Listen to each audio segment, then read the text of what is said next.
Sin embargo, el conocimiento de su soberanía debe ser un estímulo para orar, no una excusa para caer en cierto fatalismo reverente. En el capítulo 4 de Hechos vemos cuando Juan y Pedro fueron amenazados por el Sanedrín judío, y se les ordenó no hablar o enseñar nada en el nombre de Jesús. Cuando ellos lo contaron a los demás creyentes, todos unieron sus voces en oración, y dijeron: Soberano Señor, tú eres el Dios que hiciste el cielo y la tierra, el mar, y todo lo que en ellos hay. Para hacer Herodes, Poncio Pilatos, los gentiles y judíos cuanto tu mano y tu consejo habían antes determinado que sucediera. Y ahora, Señor, mira sus amenazas, y concede a tus siervos que con todo de nuevo hablen tu palabra. Hechos 4 y 24, 28-29. Los discípulos creían en la soberanía de Dios, y para ellos, era una razón y estímulo para orar. Creían que, puesto que Dios es soberano, podía responder a sus oraciones. Conocían su propósito soberano en eventos pasados, por ejemplo la crucifixión, pero no presumían saber el decreto divino acerca de los sucesos del futuro. Solo sabían que Cristo los guiaba para que fuesen sus testigos en Jerusalén, en Judea, en Samaria y en todos los confines de la tierra. Así que oraban confiados en que el Dios soberano que los había enviado para ser testigos podía derribar los obstáculos que pudieran surgir para su obediencia. El que ora acepta la soberanía de Dios. Si Él no es soberano, no tenemos seguridad de que pueda contestar nuestras oraciones, y éstas serán tan solo nuestros deseos. Por lo tanto, mientras su soberanía junto con su sabiduría y amor sean el fundamento de nuestra confianza en Él, la oración será la expresión de esa confianza. El predicador puritano Thomas Lee, en un sermón titulado ¿Cómo vamos a vivir por fe en la divina providencia?, decía: ¿cómo orar sin fe? Es tan solo golpear el aire. Confiar sin orar no es sino un alarde presuntuoso. Él, quien prometió darnos, y nos mandó confiar en sus promesas, nos ordena orar y espera obediencia a sus mandatos. Él nos dará, pero quiere que le pidamos. El apóstol Pablo, cuando estaba preso en Roma, escribió a su amigo Filemón: prepárame también alojamiento, porque espero que por vuestras oraciones os seré concedido. Filemón 22. Él no pretendía conocer la voluntad secreta de Dios, sino que esperaba serle concedido. Él no dijo: seré concedido, pero sabía que Dios en su soberanía podía hacerlo. Así que pidió a Filemón que orara. La oración era la expresión de su confianza en la soberanía de Dios. John Flavel fue otro predicador puritano y escritor prolífico. 6 tomos de colección de obras. Escribió un tratado clásico llamado El misterio de la providencia, publicado por primera vez en 1678. Es conveniente notar que Flavel comienza su tratado sobre la soberana providencia de Dios con un discurso del Salmo 57:2: clamaré al Dios Altísimo, al Dios que me favorece. Lo mismo, nos dice Flavel, porque Dios es soberano, debemos orar. La soberanía de Dios no niega nuestra obligación para hacerlo, sino que permite que oremos con confianza. Así como la soberanía de Dios no deja de lado la responsabilidad de orar, tampoco niega nuestra obligación de actuar prudentemente, lo que, en este contexto, indica usar todos los medios bíblicos legítimos que están a nuestra disposición, para evitar hacernos daño a no menos nosotros mismos o a otros, haciendo lo que creemos que es lo correcto. Un ejemplo del uso de los medios apropiados para evitar el daño se ve en la vida de David, que evadía continuamente a Saúl, quien estaba decidido a matarlo. David ya había sido ungido para sucederlo como rey. 1 16 y 13, y como lo hemos visto en el Salmo 57:2. Confiaba en que Dios llevaría a cabo su propósito para con él, pero aún así tomó todas las precauciones para no ser asesinado por Saúl. Él no presumió de la soberanía de Dios, sino que actuó en forma prudente confiando en la bendición de Él sobre sus esfuerzos. En la vida de Pablo vemos una ilustración del actuar prudente para el buen resultado de los eventos. El relato involucra el viaje de Pablo a Roma y el naufragio del barco en la isla de Malta, tal como aparece registrado en Hechos 27. Después de varios días de lucha contra la fuerza huracanada de una tormenta, y cuando todos habían perdido la esperanza de salvarse, Pablo se paró delante de ellos y dijo: pero ahora os exhorto a tener buen ánimo, pues no habrá ninguna pérdida de vida entre vosotros, sino solamente de la nave. Porque esta noche ha estado conmigo el ángel del Dios de quien soy y a quien sirvo, diciendo: Pablo, no temas. Es necesario que comparezcas ante César. Y he aquí, Dios te ha concedido todos los que navegan contigo. Por tanto, oh varones, tened buen ánimo. Porque yo confío en Dios que será así como se me ha dicho. Con todo, es necesario que demos en alguna isla. Hechos 27, 22-26. Pablo no solo confió en la soberanía de Dios, sino que tuvo una revelación expresa del cielo que nadie moriría en el naufragio. Así que, un poco más tarde, al ver a los marineros tratando de escapar de la nave, en un bote salvavidas dijo al centurión romano: si estos no permanecen en la nave, vosotros no podéis salvaros. Hechos 27:31. Aparentemente, Pablo cayó en cuenta de que la presencia de los hábiles marineros era necesaria para la seguridad de los pasajeros, aún en ese momento. Por lo tanto, tomó la prudente decisión de lograr aquello que Dios, por medio de la divina revelación, le había prometido que ocurriría. Con seguridad. No confundió la soberanía de Dios con su responsabilidad de obrar prudentemente.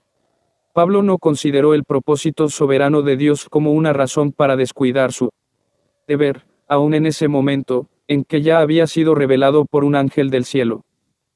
En nuestras circunstancias actuales, no sabemos cuál es el propósito soberano de Dios en una situación específica.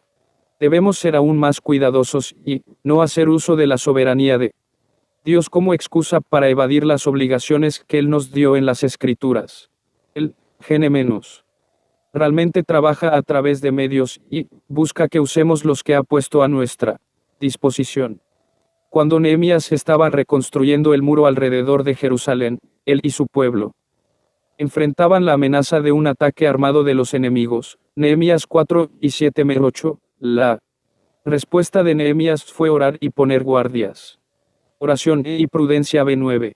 Además, el texto dice: desde aquel día la mitad de mis siervos trabajaba en la obra, y la otra mitad tenía lanzas, escudos y corazas. No solo eso, sino los que edificaban en el muro, los que acarreaban, y los que cargaban, con una mano trabajaban en la obra, y en la otra tenían la espada, porque así los que edificaban, cada uno tenía su espada, ceñida a sus lomos. 16-18. Nehemías confiaba en la soberanía de Dios, y dijo: nuestro Dios peleará por nosotros. B20. Pero también empleó todos los medios disponibles, conociendo que Dios en su soberanía los bendeciría. Uno de los principales métodos de prudencia que Dios nos ha dado es la oración. No solo debemos orar por su providencia gobernante en nuestras vidas como lo hizo David Sal. 57:2, sino también por sabiduría para entender correctamente las circunstancias, y emplear los medios que Él nos ha dado. Cuando los gabaonitas buscaban engañar a Josué y a los hombres de Israel, vinieron vestidos con harapos y trayendo pan seco para hacer creer que venían de lejos. La Escritura dice: y los hombres de Israel tomaron de las provisiones de ellos, y no consultaron a Jehová. Josué 9:14. Como resultado fueron engañados haciendo un trato con ellos cuando debían haberlos destruido. No fueron prudentes porque no oraron, pidiendo a Dios sabiduría y discernimiento para entender la situación. Otro medio de prudencia que Dios nos ha dado es la oportunidad de buscar consejo sabio y bueno. Proverbios 15:22 dice: los pensamientos son frustrados donde no hay consejo, mas en la multitud de consejeros se afirman. Sin embargo, Proverbios 16:9 nos dice que los planes de una persona solo se logran si están dentro de la voluntad soberana de Dios. Pero Dios usa el consejo sabio de otros para llevar nuestros planes a su voluntad soberana. Una vez más, no debemos confundir la obligación, que en este caso, es buscar un consejo sabio, con la voluntad soberana de Dios. Oración y prudencia. Anteriormente, me refería al uso de la oración, a la prudencia de Nehemías, y a la forma en que empleó la oración. Entonces oramos a nuestro Dios, y por causa de ellos, pusimos guarda contra ellos de día y de noche. Nehemías 4:9. La oración es el reconocimiento de la soberanía de Dios y de nuestra dependencia de su actuar para nuestro bienestar. La prudencia es reconocer nuestra responsabilidad para poder emplear todos los medios legítimos, los cuales no podemos separar. Esto lo vemos bellamente ilustrado en el siguiente pasaje de las Escrituras: los hijos de Rubén y de Gad, y la media tribu de Manasés, hombres valientes, hombres que traían escudo y espada, que entesaban arco y griega. Diestros en la guerra, eran 44.760 que salían a batalla. Estos tuvieron guerra contra los agarenos, y Getur, Nafis, y Nodab. Y fueron ayudados contra ellos, y los agarenos, y todos los que con ellos estaban se rindieron en sus manos. Porque clamaron a Dios en la guerra, y les fue favorable, porque esperaron en el 1 Crónicas 5:18-20. Los guerreros descritos en este pasaje, eran corpulentos, bien entrenados y prudentes. Habían tomado todas las precauciones, para poder pelear cuando lo necesitaran, pero no confiaron en sus habilidades y entrenamiento, sino que pidieron a Dios, quien respondió sus oraciones, e intervino soberanamente, dándoles la victoria, y destruyendo a sus enemigos. Todos nuestros planes, esfuerzos y prudencia son inútiles a menos que Dios los haga prosperar. El Salmo 127:1 dice: si Jehová no edificare la casa, en vano trabajan los que la edifican. Si Jehová no guardare la ciudad, en vano vela la guardia.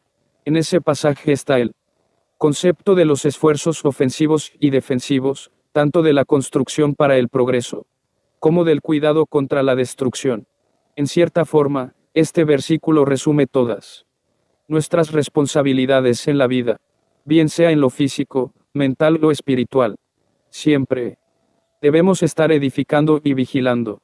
El Salmo 127:1 dice que ninguno de estos esfuerzos prosperará, a menos que Dios intervenga en ellos. Observe lo enérgicamente que el salmista describió la necesidad de la intervención de Dios en nuestros esfuerzos. Él no dijo, a menos que Dios bendiga o ayude a los constructores y a los guardianes, sus esfuerzos serán en vano, sino que más bien habló de que Dios mismo estaba construyendo la casa y vigilando la ciudad. Al mismo tiempo, por supuesto, no hay ninguna sugerencia en el texto de que Dios reemplace a los constructores y a los guardianes. Esto significa, obviamente, que en todo aspecto dependemos de Dios, quien permite que prosperemos en nuestros esfuerzos. Debemos depender de Dios para que haga por nosotros lo que no podemos hacer por nosotros mismos. De igual manera, debemos depender de Él con el fin de que nos capacite para hacer lo que debemos hacer por nosotros mismos. El granjero debe tener todas sus destrezas, experiencia, técnica y recursos para producir una cosecha. Las fuerzas de la naturaleza, como la humedad, los insectos y el sol, están, como ya lo hemos visto, bajo el control directo y soberano de Dios. El granjero depende del control de Dios sobre la naturaleza para que su cultivo crezca. Sin embargo, depende igualmente de Dios, para que le permita arar, plantar, fertilizar y cultivar correctamente. ¿De dónde obtuvo sus destrezas y habilidades para lograr con su experiencia los recursos financieros para la adquisición del equipo y los fertilizantes? ¿De dónde viene su fuerza física para cumplir con sus deberes? ¿No provienen todas estas cosas de Dios, quien da a todos vida y aliento y todas las cosas? Hechos 17:25. En todos los aspectos dependemos completamente de Dios.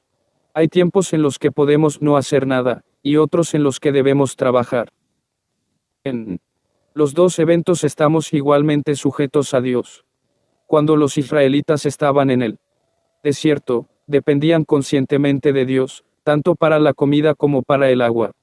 Moisés les dijo, y te afligió, y te hizo tener hambre, y te sustentó con maná, para hacerte Saber que no solo de pan vivirá el hombre, mas de todo lo que sale de la boca de Jehová. Vivirá el hombre. Deuteronomio 8:3.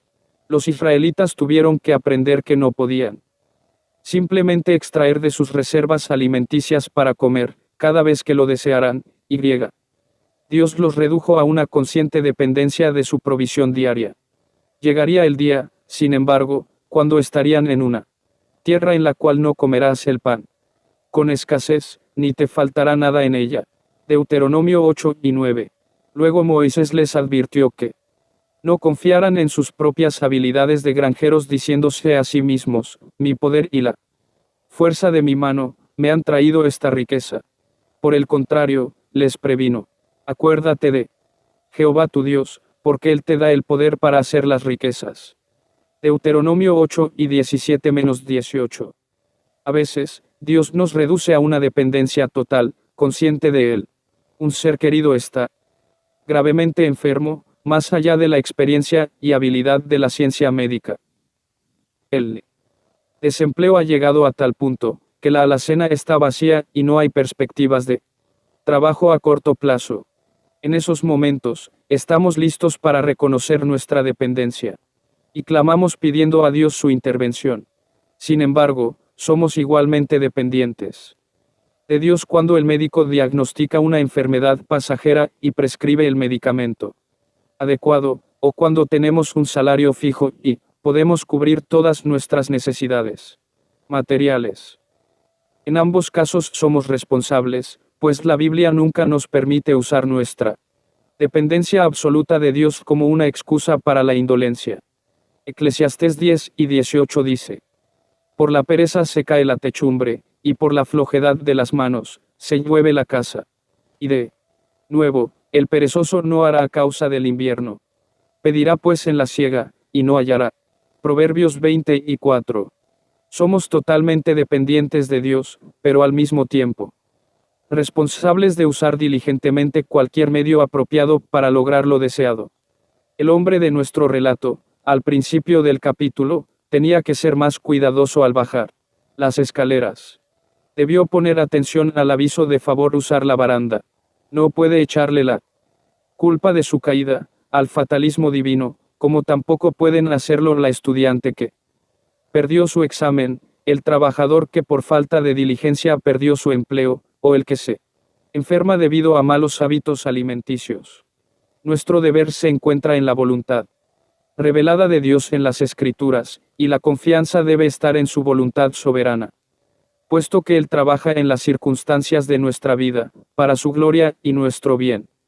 No hay dificultad entre confiar en Dios y aceptar nuestra responsabilidad.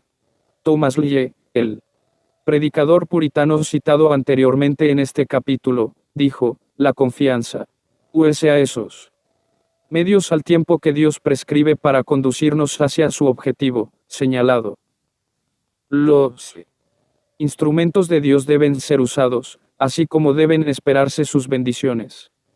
Alexander Carson hizo una observación similar cuando dijo, entendamos que así como Dios prometió protegernos y proveernos, es a través de los medios de su elección, vigilancia, prudencia y diligencia, que debemos buscar esas bendiciones. Nuestras fallas y la soberanía de Dios. Hemos visto que la soberanía de Dios no deja de lado nuestra obligación de actuar responsable y prudentemente en todas las ocasiones. Pero, ¿qué del otro aspecto de la pregunta? Fallar en nuestra obligación de obrar prudentemente, frustra los planes soberanos de Dios.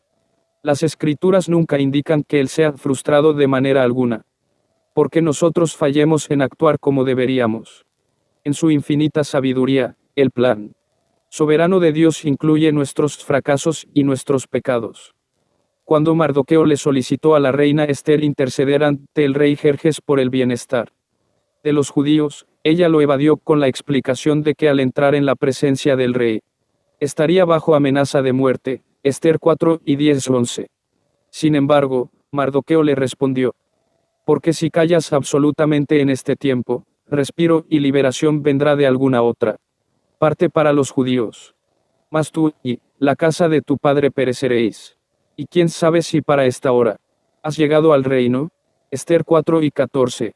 La frase clave en la respuesta de Mardoqueo es: respiro y liberación vendrá de alguna otra parte. Dios, en su infinita sabiduría y recursos, no estaba limitado a la respuesta de Esther. Él hace opciones viables para que él trajera la liberación de los judíos, eran tan infinitas como su sabiduría y poder. Literalmente, él no necesitaba la ayuda de Esther, pero en este caso, prefirió usarla. El argumento final que Mardoqueo le dio a Esther, y quién sabe si para esta hora has llegado al reino, asume que Dios utiliza a las personas y los medios para cumplir su propósito soberano. Como eventos posteriores lo prueban, Dios, en efecto, había exaltado a Esther para cumplir su propósito, pero igualmente podía haber llamado a alguien más o empleado un medio diferente. Dios, con frecuencia, trabaja a través de eventos comunes en oposición a los milagros y de las actuaciones voluntarias de las personas. Sin embargo, Él siempre proporciona los procedimientos necesarios y los dirige por medio de su invisible mano. Él es soberano y no puede ser frustrado por nuestras fallas, al actuar o por nuestras acciones, las cuales en sí mismas son pecaminosas. Sin embargo, debemos recordar siempre que Dios aún nos hace responsables por todos los pecados que use para cumplir su propósito. Al concluir estos estudios sobre la soberanía de Dios y poner nuestra atención en su sabiduría y amor, necesitamos tener en cuenta una vez más que no hay conflicto en la Biblia entre su poder y nuestra responsabilidad. Ambos conceptos se enseñan con igual fuerza, y nunca se intenta reconciliarlos.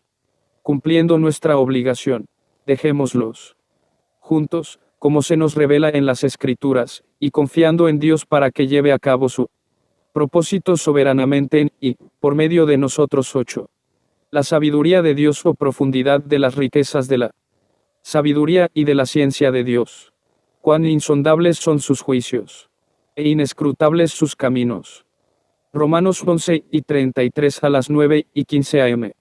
Justo después de que los niños se habían preparado para empezar su primera lección en la mañana, del 21 de octubre de 1966, un extremo sobrante de Subut, cual es una mina de carbón, cayó sobre la tranquila comunidad minera de Aberfan.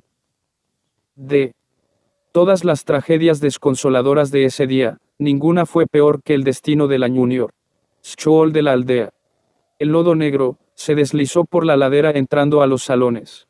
Incapaces de escapar, murieron 5 profesores y 109 niños. Un clérigo que fue entrevistado por un reportero de la BBC en el momento de la tragedia, al responder a la inevitable pregunta acerca de Dios, dijo: bien, supongo que tenemos que admitir que esta es una de las ocasiones cuando el Todopoderoso cometió un error. Los verdaderos cristianos estarían asombrados de la petulante y blasfema afirmación del clérigo acerca de Dios. Pero, a veces, cuando la calamidad de alguna manera nos golpea, ¿no nos preguntamos si Dios no cometió un error en nuestras vidas? Pienso en otra afirmación, no impertinente pero sí sentida, hecha por un cristiano sincero al mirar a un niño luchando con cáncer: en verdad espero que Dios sepa lo que está haciendo en esto. Cualquier persona que haya sufrido una adversidad muy profunda probablemente se puede identificar con las dudas con las que esta persona luchaba. Cuando nos detenemos a pensar en esto, creemos sinceramente que Dios no comete errores en nuestras vidas, en las aldeas de Subut o en cualquier otra parte. Dios sabe lo que está haciendo. Él es infinito en su sabiduría, y siempre sabe lo que más nos conviene y la mejor forma de hacer que se produzca ese resultado. La sabiduría con frecuencia se define como el buen juicio, la habilidad de desarrollar el mejor curso de acción o la mejor respuesta a una situación determinada. Todos reconocemos que la sabiduría humana, por grande que sea, es engañosa. Los hombres o mujeres más sabios sencillamente no tienen todos los hechos de una situación ni pueden predecir con certeza los resultados de ese curso de acción. Todos nosotros, de vez en cuando, nos atormentamos ante algunas decisiones importantes, tratando de determinar qué camino seguir. Pero Dios nunca tiene que atormentarse ante una decisión, y ni siquiera tiene que deliberar consigo mismo o consultar a otros. Su sabiduría es intuitiva, infinita e infalible. Su entendimiento es infinito. Sal. 147:5. J. L. Dag, teólogo del siglo XVI, describió la sabiduría así: consiste en la selección del mejor objetivo de una acción, y la adopción de los mejores medios para lograrlo. Luego, dijo, Dios es infinitamente sabio, porque escoge el mejor objetivo de una acción. Y. Porque adopta los mejores medios posibles para el logro de ese fin. El mejor objetivo de todas las acciones de Dios es su gloria. Es decir, que todo lo que Él hace o permite en toda su creación finalmente servirá a su gloria. Como dice John Piper en su libro de Seeing God, el principal fin de Dios es glorificarlo y disfrutarlo para siempre. Uno solo tiene que hojear el Nuevo Testamento mirando pasajes con la palabra gloria para estar de acuerdo con John Piper en que el fin principal de Dios es su gloria solo para principiantes. Ver Juan 15:8. Romanos 1:21, 11:36. 1 Corintios 10:31, F. 1:12,14. Apocalipsis 4:11, 5:13, 15:4.